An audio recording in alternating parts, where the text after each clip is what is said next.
ऐकून आईची कहाणी कदाचित आला असेल तुमच्या डोळ्यात पाणी, ऐकून आईची कहाणी कदाचित आलंही असेल डोळ्यात तुमच्या पाणी.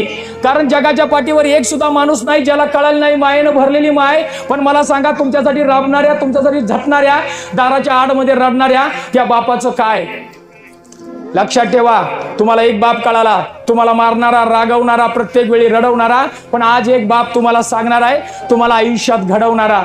बाप हा बाप असतो, बाप हा बाप असतो. वरून टणक आत मऊ फणसाचा काप असतो. बाप हा बाप असतो, वरून टणक आत मऊ फणसाचा काप असतो. तुमच्या आयुष्यामध्ये सुखाना आतमध्ये सोडणारा, दुकाना बाहेर अडवून धरणारा, तुमच्या आयुष्याच्या झोपडीचा झाप असतो. तुम्ही पहिलं पाऊल टाकताना, आधाराचं बोट हातात धरताना, तुम्ही पहिलं पाऊल टाकताना, आधाराचं बोट हातात धरताना, तुम्हाला गावामध्ये खांद्यावर घेऊन फिरताना त्याच्या उरामध्ये आनंद अमाप असतो. तो बाप हा बाप असतो, तो बाप हा बाप असतो.